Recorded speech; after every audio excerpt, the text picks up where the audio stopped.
हेलीवेट्स हम लोग कर रहे थे complete economics for government exam और पिछले लेक्चर में हम लोगों ने बात कर ली थी आरबीआई की फंक्शनिंग में। और अगर आज की वीडियो में हम लोग जानने वाले हैं कि जो हमारा आरबीआई होता है वो जो मनी होती है उसको कंट्रोल कैसे करता है, मतलब कंट्री के अंदर कैसे कैसे मनी सप्लाई का कंट्रोल होना है, हमें यही देख रहे थे।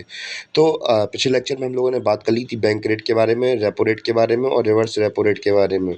और आज की वीडियो में हम लोग बात करने वाले हैं open market operations, legal reserve requirement और मार्जिन रिक्वायरमेंट, मोरल सुएशन और क्रेडिट रेशनिंग और सिलेक्टिव क्रेडिट कंट्रोल, ये सब देखेंगे आज के लेक्चर में हम लोग। तो सबसे पहले बात करते हैं ओपन मार्केट ऑपरेशंस के बारे में। ये क्या होता है? तो जो हमारी आरबीआई होता है उसके पास भैया क्या होती है, इनके पास गवर्नमेंट सिक्योरिटीज़ और जो गवर्नमेंट बॉन्ड होते हैं, तो ये आरबीआई इशू करवाता है। तो जो आरबीआई होता है ये इशू क्यों करवाता है? क्योंकि भैया ऐसे मार्केट से पैसा उठाना होता है। क्यों मार्केट से पैसा उठाना होता है? क्योंकि भैया मार्केट के अंदर अगर मंथली ज़्यादा डिमांड है, मतलब ज़्यादा सप्लाई है पैसे की, तो भैया वो लोग डिमांड ज़्यादा करेंगे, और जब डिमांड ज़्यादा करेंगे तो हमें पता है कि जब डिमांड ज़्यादा होगी तो सप्लाई, हम लोग बात करें कि कम हो जाएगी, तो इन्फ्लेशन बढ़ जाएगी। तो इसी इन्फ्लेशन को कम करने के लिए जो हमारा आरबीआई होता है वो क्या करता है, गवर्नमेंट सिक्योरिटीज़ और बॉन्ड्स को इंट्रोड्यूस करता है मार्केट के अंदर। जब मार्केट के अंदर अपनी ये सिक्योरिटीज़ इंट्रोड्यूस कर देगा तो लोगों को पता है कि भैया जब गवर्नमेंट सिक्योरिटीज़ बेचती हैं तो वो नॉर्मल जो कमर्शियल बैंक्स होते हैं उनके मुकाबले में, एफडी वगैरह होती हैं उनके मुकाबले में ज़्यादा महंगी बेचती हैं। तो इसके लिए जो हमारा जो आरबीआई होता है वो सिक्योरिटीज़ को लोगों को प्रोवाइड करा देता है, तो लोग उसको उसे खरीद लेते हैं। अब जब लोग एक बार गवर्नमेंट सिक्योरिटीज़ को खरीद लेंगे, तो जब भैया गवर्नमेंट सिक्योरिटीज़ के रूल होते हैं कि भैया जब तक लॉकिंग पीरियड खत्म नहीं हो जाता तब तक आप पैसा विड्रॉल नहीं कर सकते हैं। जब तक आप पैसा विड्रॉल नहीं कर पाएंगे तो फिर आपको जो जब आदमी का पैसा लटका रहेगा काफ़ी दिनों तक बैंकों के पास में, सॉरी, इन सिक्योरिटीज़ के अंडर में, जैसे मान चलिए इसका लॉन्ग लॉन्ग मतलब बहुत लंबे लंबे समय तक के लिए टाइम पीरियड के लॉक होता है, जैसे 45 साल के लिए भी देखा है मैंने। तो 2 सालों के लिए, 6 महीने के लिए, 3 महीने के लिए, ऐसे भी होते हैं। अगर आपको पता हो, आरबीआई की ऐप भी आ चुकी है, डिटेल रिटेल डायरेक्ट ऐसी कुछ करके नाम है उसका, मुझे ध्यान नहीं आ रहा। रिटेल डायरेक्ट ऐसी कुछ करके ऐप का नाम है, तो उसमें आप लोग ऑनलाइन सिक्योरिटी भी परचेज कर सकते हैं, तो वैसे ही रहता है। तो इसमें होता क्या है कि लॉन्ग टर्म के लिए आपका पैसा लॉक हो जाता है, तो इससे कि वो क्या करती है आरबीआई के, आप आरबीआई के पास आपका पैसा जाता है। तो जब आपका पैसा आरबीआई के पास चला गया तो आपके पास पैसा बचा नहीं। जब आपके पास पैसा बचा नहीं तो आप लोग डिमांड क्रिएट नहीं कर पाएंगे, तो और सामान भी नहीं खरीद पाएंगे। तो जब सामान खरीदेंगे नहीं तो जो सप्लायर होगा, जो मार्केट होगा, वो मैन्युफैक्चरर होगा, वो बनाएगा नहीं सामान, तो उसे जो अपना पुराना सामान है वही सस्ते दामों में बेचना होगा। इस प्रकार हमारी जो इन्फ्लेशन है वो कंट्रोल हो जाएगी। तो उम्मीद है कि आपको ओपन मार्केट ऑपरेशन समझ में आया हो। ओपन मार्केट ऑपरेशन में दोबारा से बता दे रहा है कि इसके अंदर होता क्या है कि हमारा जो आरबीआई होता है वो गवर्नमेंट सिक्योरिटीज और बॉन्ड्स को इंट्रोड्यूस कराता है, जिससे कि लोग इसे खरीदें और उनका पैसा लॉक हो जाए लंबे समय के लिए, और इससे वो पैसे कंट्रोल कर लेते हैं, जिससे कि इन्फ्लेशन कंट्रोल में आ जाती है और मनी सप्लाई भी इनके हाथ में पहुंच जाती है। ओपन मार्केट ऑपरेशन खत्म हुआ। अब हम लोग समझेंगे लीगल रिजर्व रिक्वायरमेंट। ये क्या होता है हम लोग ये समझते हैं, इसके अंदर एसएलआर और सीएसआर दोनों आ जाते हैं, तो इनको समझते हैं क्या होता है। सीएलआर और एसएलआर क्या होता है, सीआरआर क्या होता है, एसएलआर क्या होता है, और फिर हम लोग पूरा कंप्लीट कर लेंगे लीगल रिजर्व रेशियो को, सॉरी, लीगल रिजर्व रिक्वायरमेंट को। तो सबसे पहले समझते हैं कि हम लोग हैं क्या, जनता पब्लिक, आप हैं, हम लोग हैं, तो सब लोग बैंक के पास पैसा जमा कराते हैं, ठीक है। सबके पास पैसा होता है, सब लोग जहाँ कहाँ पैसे जमा कराने जाते हैं, कोई कमर्शियल बैंक के पास जाते हैं। जैसे कि एग्जांपल की तरह एसबीआई ले लिया गया। मान चलिए कि इनके पास 100% पैसा है, ठीक है, 100% पैसा इकट्ठा कर लिया एसबीआई ने, 100 रुपये ले लिया अलग अलग लोगों से। तो जितना पैसा उठाया उसने उसके पास, तो सब पैसा अपने पास रख लिया, ठीक है।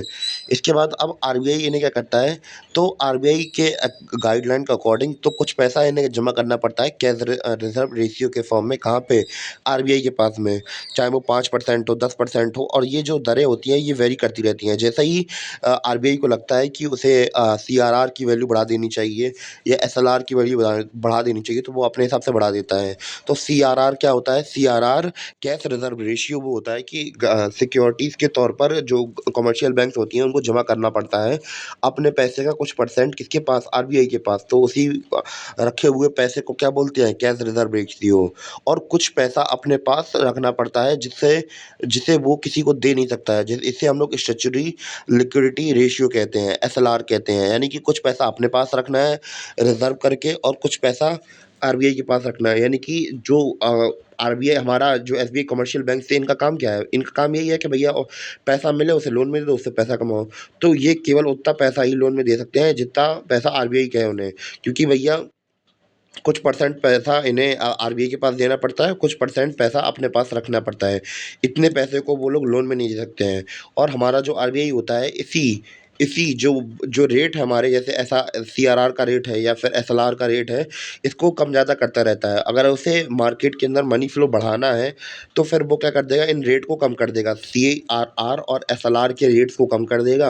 अगर उसे मार्केट से मनी खींचनी है, यानी कि निकालनी है पैसा, तो वो क्या करेगा, आरबीआई से कह के आरबीआई अपना जो रेट है वो बढ़ा देगा, सीआरआर का रेट और एसएलआर का रेट, दोनों का रेट बढ़ा देगा। अब भैया जब दोनों के रेट बढ़ जाएंगे, अब मान चलिए कि अभी मान चलिए 5%, अभी पहले रेट था 5% का, ठीक है। सीआरआर की वैल्यू 5% थी कि भैया 5% पैसा तुम्हें बैंक पास जमा कराने पड़ेगा आरबीआई के पास में, और 5% पैसा अपने पास रखना पड़ेगा। अब भैया 10% पैसा तो उसे रिजर्व करके रखना पड़ेगा। अब वो जो मार्केट है उसमें कितना पैसा लोन दे सकता है, अब जी अलग अलग जो लोन दे देंगे, तो भैया 90% पैसा लोन दे सकता है ये। पर अगर हम लोग बात करें कि अब कुछ पैसा, अब जो हमारे आरबीआई है, आरबीआई कह दे कि भैया हम सीआरआर की वैल्यू और एसआरआर की वैल्यू बढ़ा रहे हैं, हम लोग सीआर की वैल्यू 20% कर रहे हैं और सीआरआर की वैल्यू 10% कर रहे हैं और एसएलआर की वैल्यू 20% कर रहे हैं। तो जब सीआरआर की वैल्यू और एसएलआर की वैल्यू बढ़ जाएगी, तो फिर अब लोन को का जो पैसा है वो कम ही तो दे पाएगा। जब लोन का पैसा वो लोग मार्केट के अंदर कम दे पाएगा, तो भैया जब पैसे ही उनके पास कम होगा तो लोन भी कम दे पाएँगे, और इस प्रकार जो हमारी मनी है वो कंट्रोल हो जाएगी, मनी सप्लाई कंट्रोल में हो जाएगी, और जो मार्केट है उसके पास पैसा नहीं पहुँच पाएगा। और जब हम लोग बात करें गवर्नमेंट को पैसा पहुँचाना होता है, तो वही वो एसएलआर के और सीआरआर के रेट घटा-बढ़ा देता है, उसी हिसाब से मनी की जो सप्लाई वो कंट्रोल हो जाती है, और इस प्रकार हमने लीगल रिज़र्व रिक्वायरमेंट को हमने कंप्लीट कर लिया। उम्मीद है कि आपको इतना समझ में आया हो। अब हमने क्वालिटेटिव क्वांटिटेटिव अपने टूल्स पढ़ लिए आरबीआई के, अब हम लोग बात करने वाले हैं क्वालिटेटिव टूल्स के बारे में। तो क्या-क्या होते हैं क्वालिटेटिव टूल्स, इनको भी देख लेते हैं। सबसे पहला क्वालिटेटिव टूल है हमारा मार्जिन रिक्वायरमेंट। मार्जिन रिक्वायरमेंट क्या होता है, इसको भी समझ लेते हैं। तो जैसे कि हम लोग बात करें, आप लोगों ने सुना होगा कि अगर आप लोग बैंक में लोन लेने जाते हैं, तो भैया एक व्यक्ति होता है सरकारी व्यक्ति, एक होता है आम व्यक्ति। तो गवर्नमेंट क्या करती है, गवर्नमेंट को पता है कि सरकारी नौकरी वाला है तो ये लोन कैसे भी करके हमें दे देगा, इसकी नौकरी भी पक्की है। पर जो प्राइवेट इंडिविजुअल होता है, आम आदमी होते हैं, तो उनके लिए गवर्नमेंट क्या करती है, तो भैया उनसे कहती है कि अगर आपको 50 लाख का लोन चाहिए, कितने का चाहिए, 50 लाख का लोन चाहिए, तो एज अ सिक्योरिटी आपको कुछ मूलधन देना पड़ता है। जैसे बहुत से लोग अपनी ज़मीनें गिरवी रख देते हैं, कुछ लोग अपने प्लॉट्स को या फिर बंगलों को या फिर फ्लैट्स को गिरवी रख देते हैं। कितना रख देते हैं, तो ये वेरी करता रहता है। जितना हमारी मार्जिन रिक्वायरमेंट, वो तो गवर्नमेंट के हिसाब से होता है, जितना उसे मतलब आरबीआई के हिसाब से होता है, जितना उसे मतलब अगर लिक्विडिटी रखनी है, मतलब मार्केट के अंदर पैसा फ्लो करवाना है, तो भैया ये मार्जिन रेट कम कर देगा। और अगर मार्केट के अंदर अगर पैसा खींचना है, तो फिर क्या करेगा जी, मार्जिन रिक्वायरमेंट का जो रेट है वो बढ़ा देगा। जैसे नॉर्मली हम लोग मान चले कि अगर आपको लोन चाहिए 50 लाख का, तो कितना सिक्योरिटी रखनी पड़ेगी, आपको कम से कम 80 लाख रुपए तक की ज़मीन रखनी पड़ेगी। क्यों रखनी पड़ेगी, क्योंकि भैया बैंकों को भी डर होता है कि भैया कि अगर मान चलिए कि अगर हम उस समय पर तो 50, अगर मान चलिए लोन 50 लाख का लिया और 60 लाख की उन्हें सिक्योरिटी रखवा ली, तो भैया 60 लाख की सिक्योरिटी हमने रखवा ली, तो आगे चल के मान चलिए उसकी वैल्यू कम हो गई, तो भैया उसे बैंक को तो घाटा हो जाएगा ना, इससे तो कुछ फ़ायदा होगा नहीं। तो वो थोड़ा ज़्यादा ही रखते हैं इसकी मतलब रेट। अगर मान चलिए कि अगर गवर्नमेंट को अगर क्या करना है, आरबीआई को हमारी क्या करना है, अगर लिक्विडिटी मेंटेन करके रखनी है, मतलब मार्केट के अंदर पैसा फ्लो करवाना है, तो ये मार्जिनल रेट को कम कर देंगे, और इससे इसकी वजह से लोग ज़्यादा से ज़्यादा लोन खरीदेंगे। और वही अगर मार्केट से पैसा खींचना होगा, तो इससे मार्जिन रिक्वायरमेंट के रेट बढ़ा देंगे, तो भैया लोग पैसा कम खरीदेंगे, ठीक है, पैसा कम लेंगे। और फिर आता है अपना अगला टूल, जिसका नाम है मोरल सुएशन। मोरल सुएशन क्या होता है, तो मोरल सुएशन इसमें गवर्नमेंट अपना दिमाग ज़्यादा नहीं लगाती है, जो आरबीआई होती है वो ज़्यादा दिमाग नहीं लगाती है। वो कहती है भैया हमें ना अब इसमें कोई टूल इस्तेमाल करना है, सीधे सीधे गाइडलाइंस दे देती है, नहीं लेना तो नहीं लेना, अगर तुम लोगे तो हम तुम्हारी ऐसी कम तैसी कर देंगे। मतलब बैंकों से कहती है आरबीआई कि भैया हमने तुमसे ये गाइडलाइन दे दी कि अब मार्केट के अंदर पैसा फ्लो नहीं होना चाहिए, तो नहीं होगा फ्लो, अगर पैसा फ्लो हुआ तो तुम फ्लो हो जाओगे पूरे पूरे। तो इसमें सीधे-सीधे आरबीआई जो होता है वो गाइडलाइंस दे देता है कि भैया हमें पैसा नहीं देना है या फिर देना है। तो जैसा जैसा आरबीआई कह दे तो वैसा बैंकों को मानना पड़ता है। और लास्ट में देखते हैं क्रेडिट रेशनिंग या फिर सिलेक्टिव क्रेडिट कंट्रोल क्या होता है, इसको समझते हैं। तो इसमें होता ये है कि भैया आप जैसे कि हमने मोरल सुएशन के अंदर देख लिया था कि जो आरबीआई होती है वो मना कर देती है कि भैया किसी को पैसा नहीं देना है, हमें नहीं देना है किसी को।